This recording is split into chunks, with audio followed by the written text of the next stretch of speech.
أهلا بيكم في حلقة جديدة على اليوتيوب. بداية سنة جديدة 2025، كل سنة وانتم طيبين وإن شاء الله تكون سنة سعيدة علينا كلنا. ومع بداية سنة جديدة ناس كتير بتبدأ تحط أهداف وخطط جديدة وتبدأ تقول أنا هبدأ أطور من نفسي وأروح الجيم وأبدأ أمشي على دايت وأحسن من شكل جسمي وهطور من شغلي أو دراستي. لكن السؤال هنا، هل حماس السنة الجديدة ده حقيقي ولا مجرد كدبة بنضحك بيها على نفسنا؟ خلونا نكتشف الموضوع ده مع بعض في حلقة النهاردة، فكمل معايا الفيديو للآخر وأوعدك هتطلع مستفيد. معاكم جورج رضا في قناة دكتور فيت، ويلا بينا نبدأ الحلقة.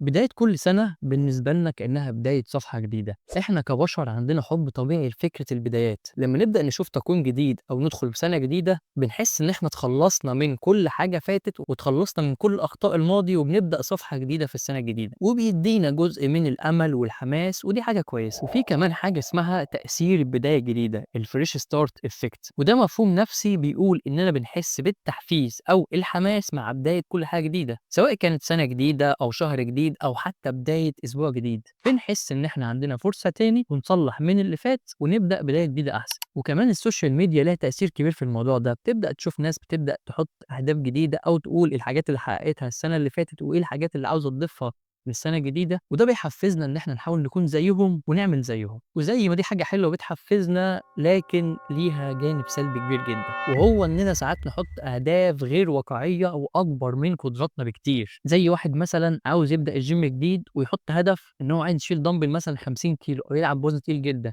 او واحد هيبدا يمشي على دايت جديد حاطط هدف ان هو يخس 20 او 30 كيلو، او مثلا لسه واحد بادئ شغل جديد عاوز يترقى يبقى المدير، وده ممكن يكون اول خطوه للفشل. للأسف الدراسات بتقول إن 80% من الناس اللي بتحط أهداف في السنة الجديدة مش بيحققوها وبيحبطوا بعد أول شهر أو اتنين بالكتير. طيب ليه ده بيحصل؟ خلونا نتعمق أكتر في الأسباب. أول سبب وهو إن الحماس ده بيكون معتمد على العاطفة، الإيموشن، في الفترة دي وفي اللحظة اللي بتحط فيها الأهداف. في اللحظة اللي بنحط فيها الأهداف بنكون متحمسين جدا وبنحس إننا نقدر نعمل أي حاجة، لكن مع مرور الوقت بنبدأ نرجع لحياتنا اليومية والحماس ده بيقل بالتدريج. وكمان بقى مع ضغط الشغل أو الدراسة والمسؤوليات ومشاكل اليوم عامة الحماس ده بيختفي كله.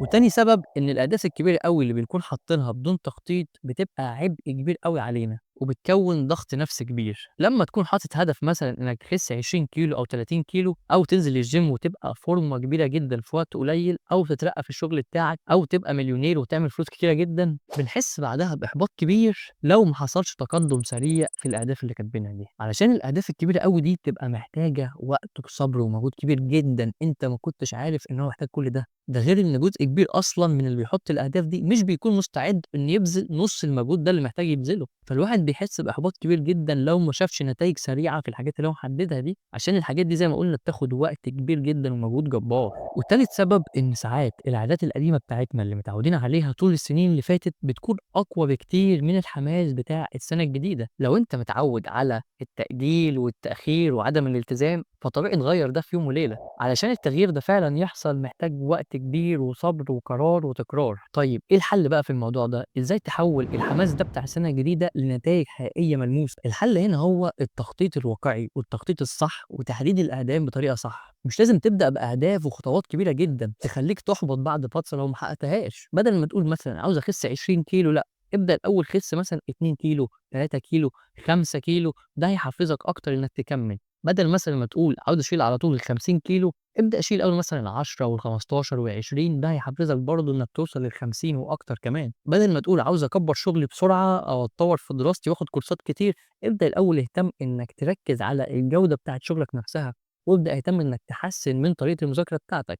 ركز وابدأ اهتم جدًا بالعادات الصغيرة اللي بتعملها كل يوم، دي اللي هتفرق معاك. وابدأ ركز إنك تنزل تتمرن في الأيام بتاعتك، ما تفوتش ولا يوم ولا تكسل ولا يوم. وركز أكتر إنك كل يوم يعدي عليك تضبط الدايت بتاعك وما تبوظش فيه. وكل يوم يعدي عليك ضبّط شغلك أو اهتم بمذاكرتك ودراستك، واهتم إن كل يوم يعدي عليك تكون مخلّص شغلك، مخلّص مذاكرتك الكمية اللي كنت عايز تحددها. اهتم بالتفاصيل الصغيرة أوي دي، دي اللي هتعمل معاك نتايج كبيرة جدًا. ركّز على العادات الصغيرة دي، لمّا تركّز عليها هتتحول لروتين في يومك وتبقى حاجة طبيعية، وده اللي هيدّيك النتايج الكبيرة دي كلّها. وابدأ قيّم نفسك بانتظام، كل أسبوع مثلًا أو كل شهر، واقعد كده مع نفسك شوف أنت عملت إيه وحققت إيه، وإيه الحاجات اللي ناقصة وعاوز تزودها بعد كده.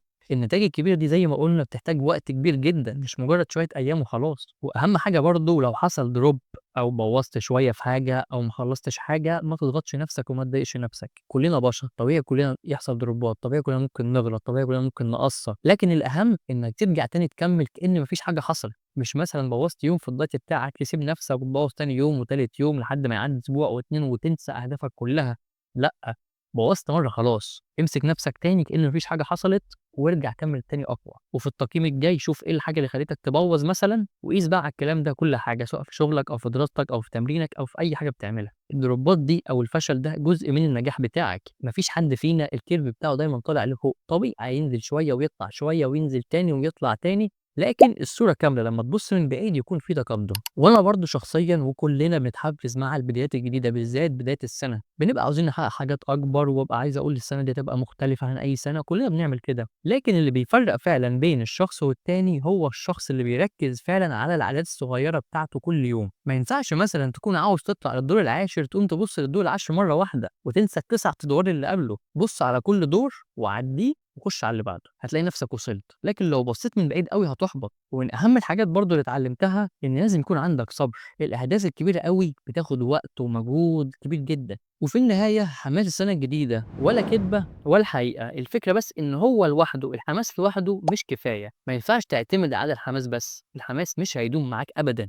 هييجي لك فترة ويروح تاني. فلازم تعتمد على عقلية وتشتغل بيها إنك هتعمل اللي عليك واللي أنت محدده أيًا كان عندك حماس، ما عندكش حماس، أيًا كان حاسس بإيه. لو اعتمدت إنك تشتغل بس لمّا يكون عندك الحماس، هييجي حد تاني بيشتغل أيًا كان هو حاسس بإيه، أيًا كان موده حلو، أيًا كان حماسه، هييجي يشتغل وهيعدّيك بكتير جدًا. فعشان تحقق حاجة كبيرة ما عملتهاش قبل كده، محتاج تبذل مجهود كبير جدًا ما عملتوش قبل كده. وبس كده، دي كانت حلقة النهارده، ما تنسوش لو عجبتكم الحلقة تعملوا لايك وسبسكرايب وتفعلوا بجرس التنبيه عشان ييجيكم الحلقة أول ما تنزل على طول. ومن أحسن الحاجات برضه إنك تبدأ بيها السنة الجديدة وهو إنك تبدأ تنزل جيم وتحسن من شكل جسمك وصحتك. فعشان كده لو عاوز تبدأ معايا في خدمة التدريب الأونلاين، أنا اللي باتابع معاك وباعمل لك بنفسي كل أنظمة التمارين بتاعتك والدايت، وباتابع معاك 24 ساعة على الواتساب. ومش بس كده، كمان في application وسيستم تدريب أونلاين كامل بنشتغل عليه مع بعض. ولو عاوز تشتري مكملاتك الغذائية من مكان مضمون، يبقى أكيد دكتور فيت ستور. هاحط لكم لينك الويب سايت عليه كل المنتجات في الديسكريبشن تحت، وكمان في كود دكتور فيت